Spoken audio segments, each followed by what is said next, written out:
brought to you by BSC's Investor Protection Fund.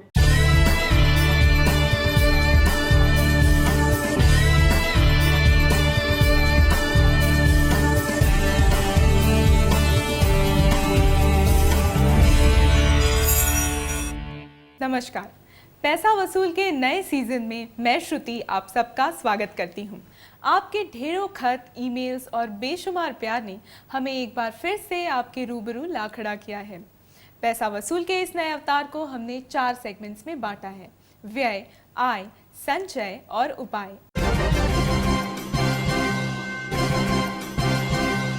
शुरुआत करेंगे व्यय सेगमेंट से, जिसमें हम हर हफ्ते आपके समक्ष पेश करेंगे एक परिवार और उसकी आर्थिक स्थिति। साथ ही जानेंगे उस परिवार की वित्तीय समस्याओं पर हमारे एक्सपर्ट द्वारा दी गई विशेष सलाह। लेकिन सबसे पहले देखेंगे इस हफ्ते की सुर्खियां।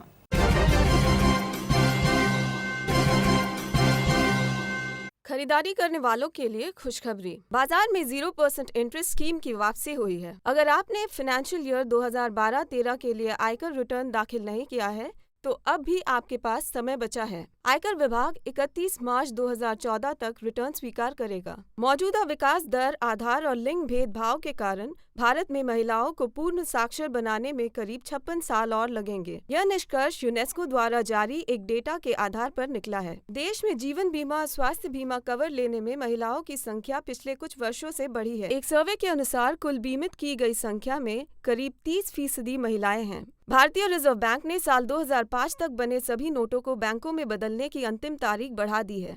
लोग अब 1 जनवरी 2015 तक पुराने नोटों को बैंकों में बदलवा सकते हैं।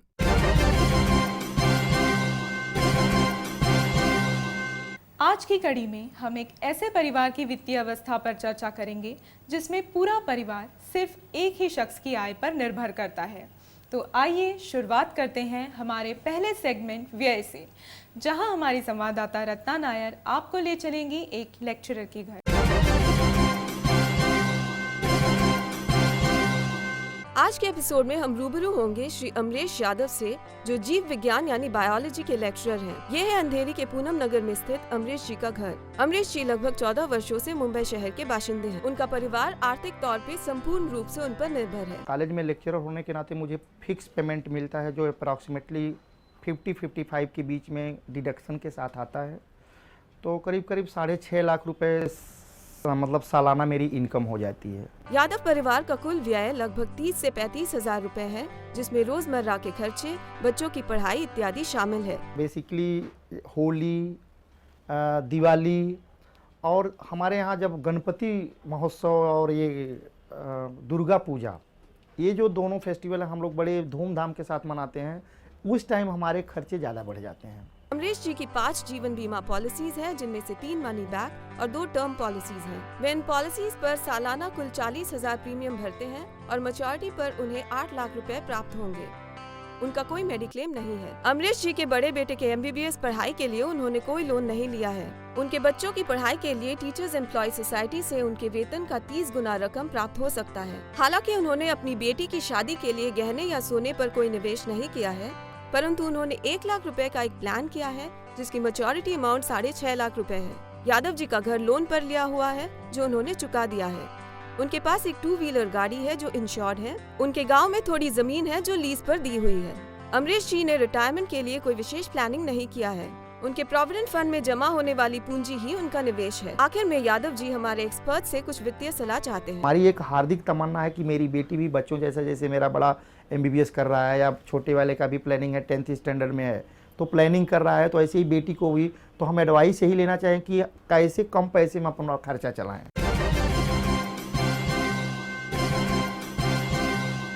तो आपने देखा कि कैसे श्री अमरीश यादव अपने परिवार का आर्थिक भार संभाल रहे हैं।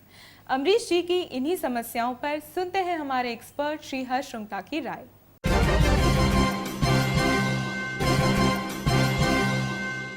तो अच्छी बैंक में रिकरिंग डिपॉजिट कर सकते हैं, लिक्विड फंड में पैसा लगा सकते हैं। ये जो 15,000 बचता है, ये उनको कम्प्लीटली नीलेश जो इनका सन है उसकी एजुकेशन के लिए अगले 3 साल तक लगाना होगा।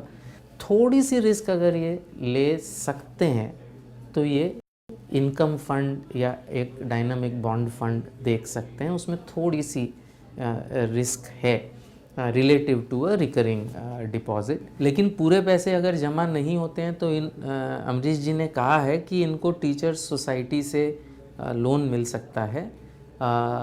तो वो लोन लेकर वो लोन की इंस्टॉलमेंट इसी से पूरी हो जाएगी। तो एक खींचतान करके मेरे ख्याल से श्रुति का जो हायर एजुकेशन का गोल है वो भी शायद पूरा हो जाएगा। थोड़ा सा उसमें पैसा हो सकता है थोड़ा सा शॉर्ट पड़े। अमरीश जी ने कहा है कि इन्होंने 1 लाख रुपए एक पैरा बैंकिंग ऑर्गेनाइजेशन में जमा करा रखा है।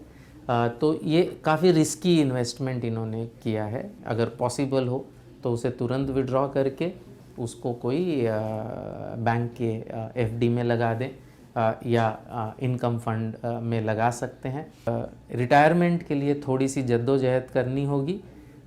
थोड़ा सा शायद रिटायरमेंट एज इनको आगे करना होगा और थोड़ा सा रिवर्स मॉर्टगेज ये अपने एग्जिस्टिंग घर पर कर पाएंगे।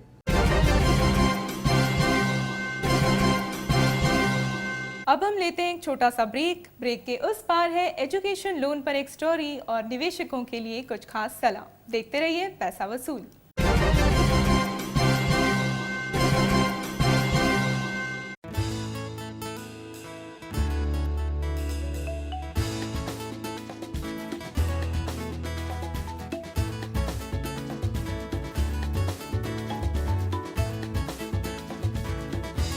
The new mobile app from BSC. Now take BSC wherever you go. Sensex is a daily diary of the Indian dream. I'm Ramesh Damani and I have been associated with the BSC all my life. Come, feel the financial pulse of the nation. S&P BSC Sensex, India's index, the world tracks.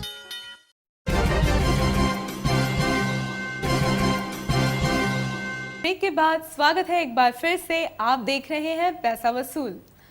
उच्च शिक्षा के लिए education loan की सुविधा पहले के मुकाबले आजकल ज़्यादा छात्र उठा रहे हैं। एजुकेशन लोन क्यों है ज़रूरी और इसे लेने से पहले किन बातों का ध्यान रखना चाहिए, बता रहे हैं हमारे संवाददाता संजीत कुमार।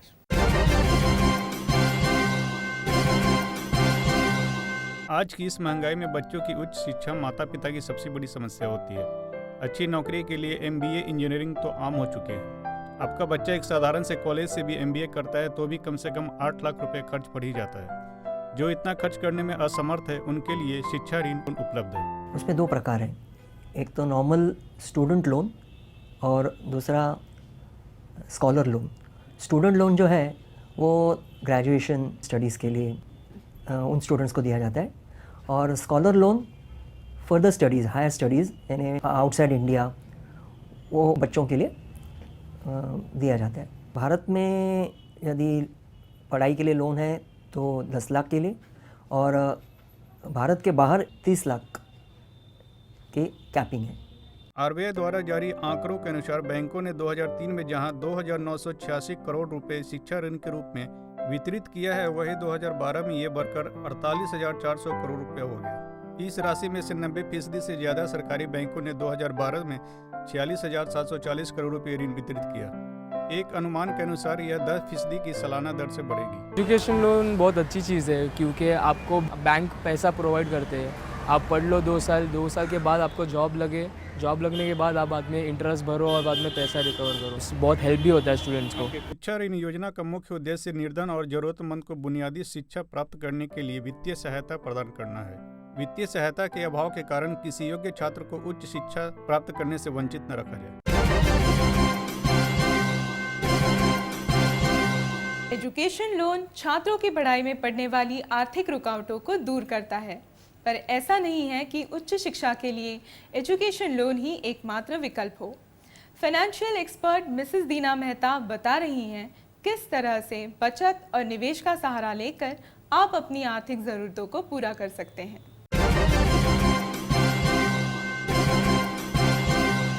माता पिता की 2 ही खास आशाएं रहती है, 3 समझ लीजिए। एक तो अपना घर हो, दूसरे बच्चे को अच्छी शिक्षण दे पाए और तीसरा बच्चों की शादी अच्छी से कर पाए। उसके लिए हमें लंबे समय के लिए बचत करना बहुत ही आवश्यक है। एजुकेशन के लिए हर महीना पैसा अलग से रखना, और ऐसे विकल्पों में हमें निजी रखनी चाहिए कि इस पैसों से ज़रूर से हमें एक बड़ा सा जिसको कॉर्पस कहते हैं, या तो एक बड़ा सा अमाउंट 10 या 15 साल बाद हमें उपलब्ध हो। ऐसे में म्यूचुअल फंड्स के SIPs है, हर महीने आप कुछ पैसे म्यूचुअल फंड्स में डाल दीजिए, तो आपको एजुकेशन के लिए आप एक फ़ंड बनाइए और उसमें 10 या 15 साल का होराइज़न अगर आप रखते हैं तो आपको ज़रूर से बहुत ही बड़ी रकम 10 या 15 साल के अंत में मिल सकती है। तो SIP करना, बचत करना और एजुकेशन, अगर पैसे फिर भी कम पड़े तो एजुकेशन लोन लेना, ये सब बातों को आपको ध्यान में रखना ज़रूरी है।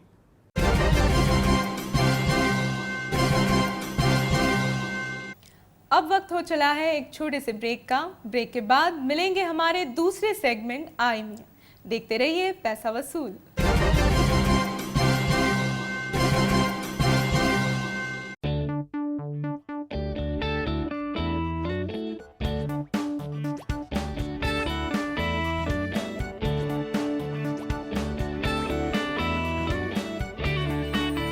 Get listed on the BSE SME platform and turn your small company into a big one. The Sensex is up, you find a smile on every face. I'm Deven Choksi, member of BSE since last 33 years. Come, feel the financial pulse of the nation. S&P BSE Sensex, India's index, the world tracks.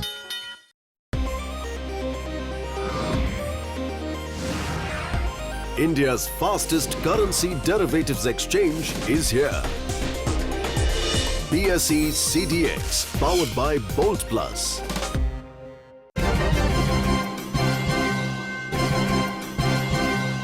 Welcome back.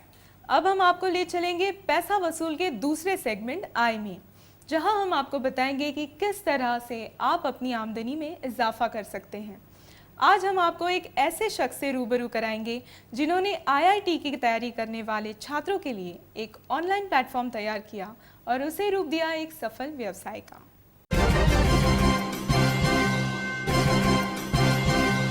Online education देने वाली firms की संख्या दिन ब दिन बढ़ती जा रही है। एक ऐसी ही फर्म की शुरुआत मुंबई के पवई इलाके से हुई है। Topper.com नाम की ये कंपनी देश भर में IIT की तैयारी करने वाले छात्रों पर फोकस कर रही है।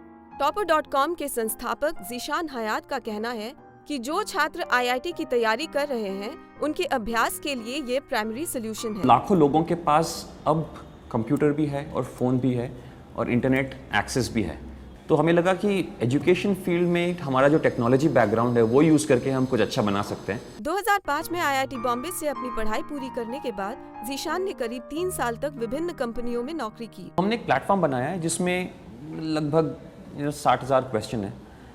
आप अनलिमिटेड प्रैक्टिस कर सकते हो, आप अनलिमिटेड टेस्ट ले सकते हो। जैसे जैसे आप प्रैक्टिस करते हो सिस्टम आपको सजेस्ट करता है कि सिस्टम आपको बोलता है कि आपके ये वाले क्वेश्चन गलत हो रहे हैं, इन पे ध्यान दीजिए, ये वाला एरिया आपका वीक है। सिस्टम आपके साथ चलता है और आपको एक तरीके से गाइड करता है कि आपको इस डायरेक्शन में जाना है। ज़ीशान का कहना है कि ये क्लासरूम का विकल्प नहीं है। छात्रों को क्लासरूम में सबसे पहले अपना कॉन्सेप्ट क्लियर कर लेना चाहिए, उसके बाद बचे हुए समय में वो इस साइट पर प्रैक्टिस करें। IIT से इंजीनियरिंग करने का सपना रखने वाले छात्रों के लिए ये साइट मददगार साबित हो सकती है।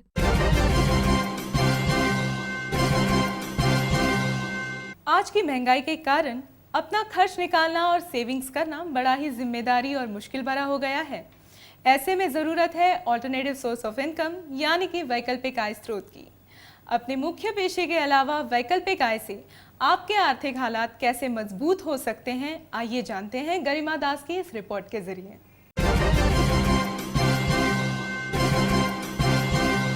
मूल्य वृद्धि और नौकरी के कमी के कारण वैकल्पिक आमदनी हर व्यक्ति के लिए बहुत जरूरी हो गया है। वैकल्पिक आय न कि आपको अतिरिक्त आय करने में मदद करती है, बल्कि ये अपने बजट को अनुशासित रखने में भी मदद करते हैं।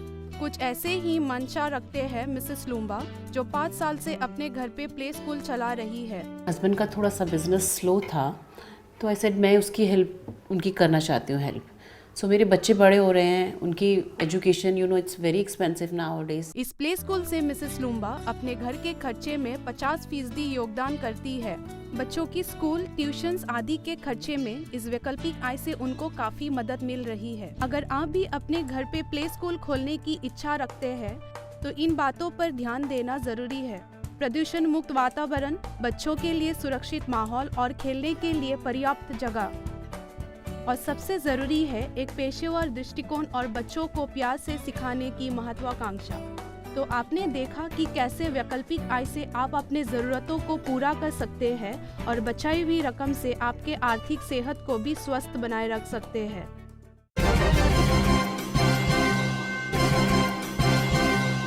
वक्त है एक और ब्रेक का। ब्रेक के बाद पेश करेंगे हमारा तीसरा सेगमेंट संचय, जिसमें हम आपको देंगे बचत और निवेश के विकल्पों की जानकारी और हमारे एक्सपर्ट द्वारा इसी विषय पर कुछ खास सलाह। देखते रहें पैसा वसूल।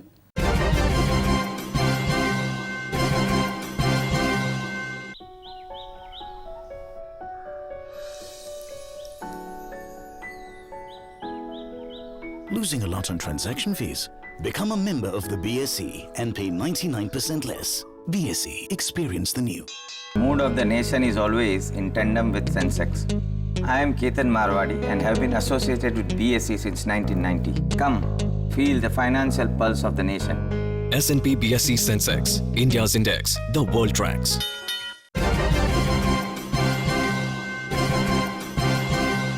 स्वागत है एक बार फिर से। आप देख रहे हैं पैसा वसूल और मैं हूं श्रुति। अधिकांश लोग अपनी बचत को ही निवेश समझ लेते हैं, जबकि ऐसा नहीं है। बचत और निवेश में इस बारीक अंतर को समझा रहे हैं हमारे संवाददाता संजीत कुमार।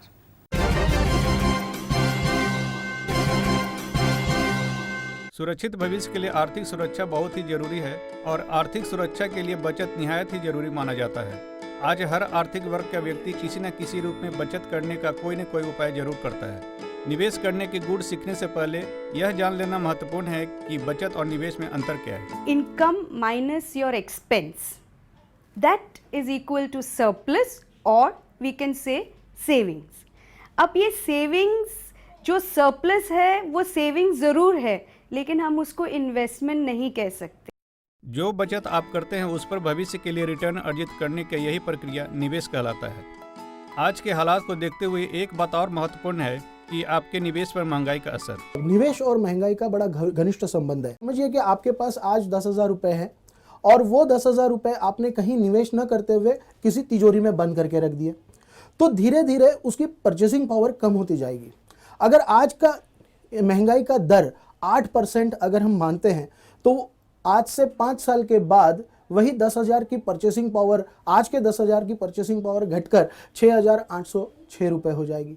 10 सालों के बाद वो घटकर 4,632 हो जाएगी।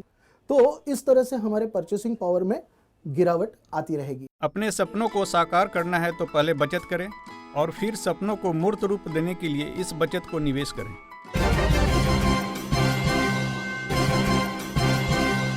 BSE एशिया का सबसे पुराना स्टॉक एक्सचेंज है।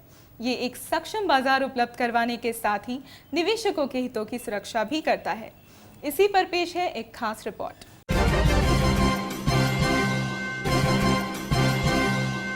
निवेशकों की सुरक्षा को ध्यान में रखते हुए BSE ने 1986 में इन्वेस्टर प्रोटेक्शन फंड की स्थापना की। इन्वेस्टर प्रोटेक्शन फंड, ये फंड के मुताबिक अगर आप BSE मेंबर से ट्रेड करते हो एंड वो ट्रेड आपको पैसा नहीं दिया, डिफ़ॉल्ट हो गया, तो ये फंड से हम लोग इन्वेस्टर को कुछ पैसे देते हैं।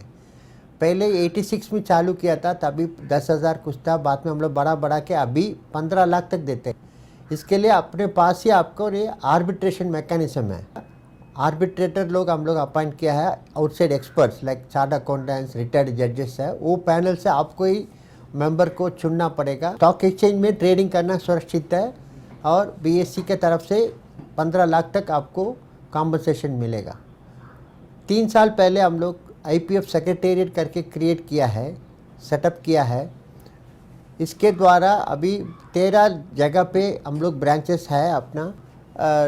नॉर्थ में दिल्ली और जयपुर में, ईस्ट में कलकत्ता में ऑफिस है, वेस्ट में मुंबई के अलावा अहमदाबाद और राजकोट में ऑफिस है, और साउथ में चेन्नई, बेंगलुरु, हैदराबाद एंड कोचिन में 3 जगह पे हम लोग अभी जून तक खोलने वाला है। लखनऊ, पटना एंड बड़ौदा ये जगह पे ओपन करके हम लोग को इन्वेस्टर को वही जगह पे जाके इन्वेस्टर्स का सर्विस करते हैं। अगर आपको कुछ कंप्लेंट है कंपनी के साथ या बीएससी ब्रोकर के साथ, आप कंप्लेंट लॉन्च कर सकते हो और हम लोग इन्वेस्टर सेंटर के अपना ऑफिसर के मुताबिक हम लोग ब्रोकर को बुला के रिजॉल्व कर देते हैं।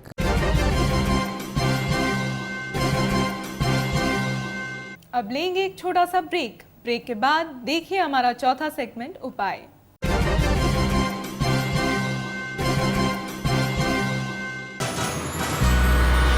Increase your playing field. Introducing S&P BSE 100, India's most broad-based derivatives traded index. मैं हूं सूर्यदेव। एक बात पर प्रकाश डालना चाहूंगा। अब तुम आज के एनएवी पर म्यूचुअल फंड खरीद सकते हो, मेरे ढलने से पहले का NAV. BSE Star Mutual Fund Platform, punctual like the sun. Everyone's moving to India's fastest growing derivatives market. Have you started trading yet? S&P BSE Sensex, India's index, the world tracks.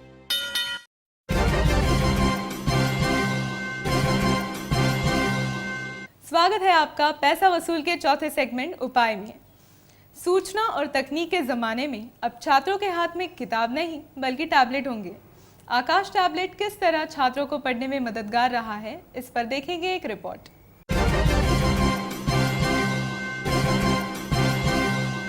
Technology के माध्यम से उच्च शिक्षा से सुदूर क्षेत्र के छात्रों को जोड़ने के प्रयासों के तहत भारत सरकार ने एंड्रॉयड आधारित आकाश टैबलेट अक्टूबर 2011 में 1500 रुपए में पेश किया था। इस प्रोग्राम का उद्देश्य ई लर्निंग प्रोग्राम के तहत देश के 25,000 कॉलेजेस और 400 यूनिवर्सिटीज को जोड़ना है। IIT बॉम्बे ने आकाश टैबलेट के लिए काफ़ी एप्लीकेशंस बनाए हुए हैं, कंटेंट्स भी बनाए हुए हैं जो कि हायर एजुकेशन और स्कूल एजुकेशन के लिए यूज़ होते हैं। मैं आपको एप्लीकेशंस के बारे में अभी बताऊंगा। क्लिकर एप्लीकेशन जो कि एक स्टूडेंट्स रिस्पांस सिस्टम है। इस समय 300 इंजीनियरिंग कॉलेजों में आकाश टैबलेट के माध्यम से छात्रों को शिक्षा दी जा रही है। We have provided in maths, we have provided some science की quizzes and we have provided some geometry, algebra। शहरों में और बड़े शहरों में और गांव में वो अगर हम गैप को कम कर देते हैं तो ये किसानों के लिए बहुत अच्छा होगा, क्योंकि हम वो प्रोग्राम्स किसानों के भी टैबलेट्स पर डिप्लॉय कर सकते हैं। आकाश टैबलेट देश में टीचिंग पैटर्न को पूरी तरह से तो बदल नहीं देगा, लेकिन बच्चों को खुद पढ़ने की आदत में जरूर बदलाव लाएगा।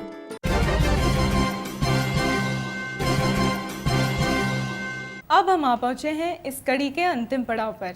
चलते चलते देखेंगे इस साल किन किन क्षेत्रों में कितनी नौकरियां होंगी उपलब्ध। पेश है इसी पर एक खास फीचर।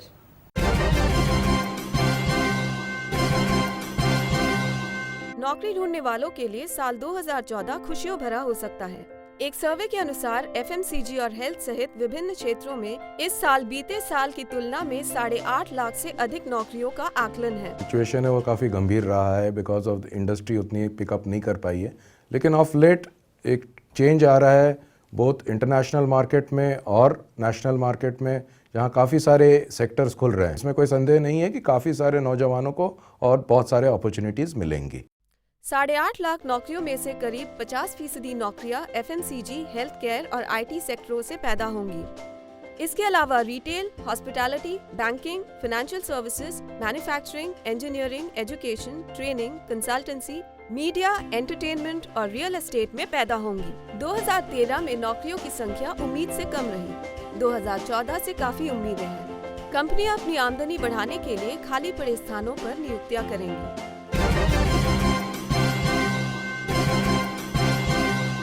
पैसा वसूल का ये नया रूप आपको कैसा लगा, हमें ज़रूर बताइए। अगर आप भी इस शो का हिस्सा बनना चाहते हैं या फिर आपके मन में कोई सवाल या सुझाव है तो हमें इस पते पर लिख भेजिए। हमारा पता है पैसा वसूल, 3rd फ्लोर, आदेश्वर आर्केड, अंधेरी कुर्ला रोड, अंधेरी ईस्ट, मुंबई 400093, इंडिया TVC। आप हमें ईमेल भी कर सकते हैं। हमारा ईमेल आईडी है paisavasool3@gmail.com। अगले हफ्ते एक बार फिर हाजिर होंगे कुछ और महत्वपूर्ण जानकारियों के साथ। तब तक के लिए नमस्कार।